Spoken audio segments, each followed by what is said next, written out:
Selon un récent rapport de l'Union africaine, l'Afrique subsaharienne est confrontée à l'épineux problème des flux financiers illicites.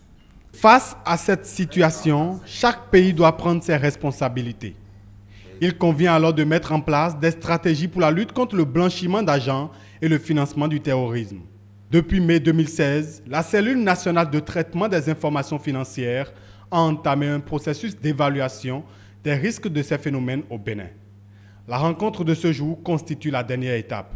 Il s'agit d'analyser les principaux sources et moteurs de risques dans le but de concevoir des politiques et des actions efficaces basées sur le risque et d'affecter des ressources disponibles de la manière la plus efficace pour éliminer, réduire et maîtriser les risques ainsi identifiés. Il s'agira pour nous, au cours de cet atelier, de procéder à la validation du rapport élaboré à l'issue de cette évaluation.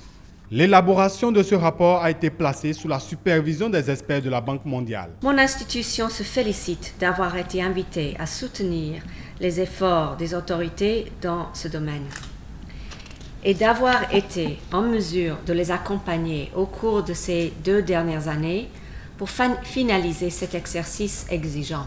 Le GIABA, entendez Groupe intergouvernemental d'action contre le blanchiment d'argent en Afrique de l'Ouest, est associé à l'activité. Face aux menaces que constitue, n'est-ce pas, le blanchiment de capitaux et le financement du terrorisme pour nos pays, il est important que tous les acteurs nationaux s'impliquent à faire cette auto-évaluation. Au thème des travaux, le rapport final sera remis au gouvernement.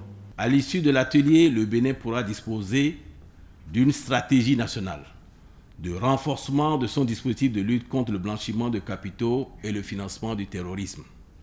Il restera alors la mise en œuvre des différentes recommandations de ce rapport pour une lutte efficace contre le blanchiment d'argent et le financement du terrorisme.